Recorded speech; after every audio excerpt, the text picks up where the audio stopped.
ऐसा बिल्कुल भी नहीं है। हमने कल जब हमें पता चला कि उन्होंने ऐसा कुछ बयान दिया है तो हमने उनसे बात भी करी, उनको बताया हमने कि उनका हमारे पास आज तक एक ही कॉल आया था, जिसका कॉल रिकॉर्ड भी हमारे पास 26 फरवरी को, जो कि मिस्ड हुआ था, तो कि उसका नंबर सेव नहीं था। उसके बाद हमने उनको बताया भी कि आप कभी भी फ़ोन कर सकती हैं। उसके बाद कभी कोई कॉल नहीं आया। उसके बाद कल ही उनसे एक बात हुई हमारी, तो हमने उनको बताया कि ऐसा कोई समस्या नहीं है, आप कभी भी फ़ोन करिए, हम बात करते हैं। पर फ़ोन आया ही नहीं।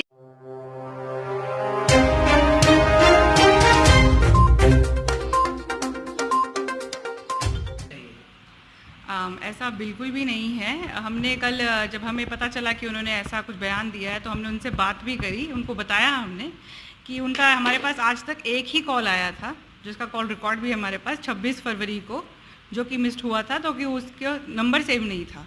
उसके बाद हमने उनको बताया भी कि आप कभी भी फ़ोन कर सकती हैं। उसके बाद कभी कोई कॉल नहीं आया। उसके बाद कल ही उनसे एक बात हुई हमारी, तो हमने उनको बताया कि ऐसा कोई समस्या नहीं है, आप कभी भी फ़ोन करिए, हम बात करते हैं। पर फ़ोन आया ही नहीं है तो उठाएँ कहाँ से? पर हाँ, ये ज़रूर है, उन्होंने कहा कि 1-2 काम थे, तो मैंने कई लोगों को बोले, फ़ोन नहीं उठाया उन्होंने। फिर हमने चेक किया तो पता चला कुछ ऑफ़िसर्स को फ़ोन किए थे वो, यहाँ पर जो हमारे नोडल रहते हैं अलग-अलग शाखा में, उनको फ़ोन किया था। उनके द्वारा कभी वो उनके द्वारा भी ये बताया गया कि बात हुई है। तो हमने यही कहा, आपने उनको फ़ोन किया, उन्होंने नहीं उठाया, लेकिन हमें आपने जब भी फ़ोन करेंगे, हम आपका फ़ोन उठाएँगे, कोई दिक्कत नहीं है। आज तक कॉल ही एक बार आया है, तो हम बात क्या करेंगे उसमें?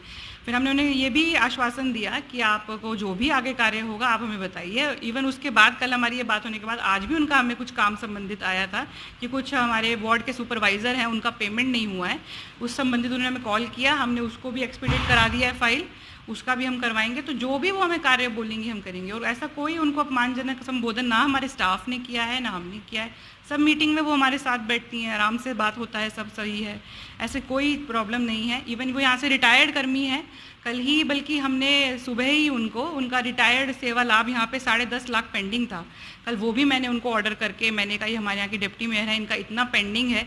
वैसे हमने जब से ज्वाइन किया है हम 5.5 से 6 करोड़ लोगों का सेवांत लाभ यहाँ पे निकाल चुके हैं, जितना भी रिटायर्ड कर्मी था यहाँ पे। लेकिन जब हमने चेक किया तो ये पूर्व सफाई कर्मी ही थी हमारे यहाँ पे परमानेंट, तो इनका काफ़ी उपादान का राशि और उपार्जित अवकाश का राशि यहाँ पे जमा था।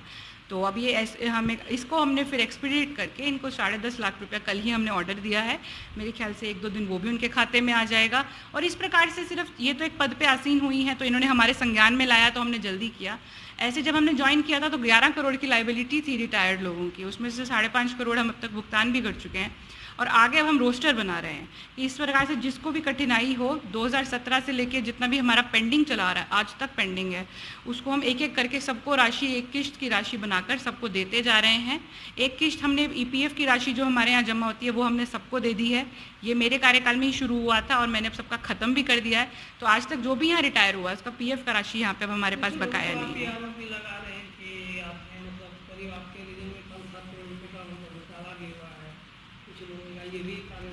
ये बिल्कुल निराधार रिपोर्ट है। वो 1 अरब का बोल रहा था कोई, इसमें पूरा बजट का उन्होंने उठा के सैलरी, पेंशन, काफ़ी सारी चीज़ें हैं वो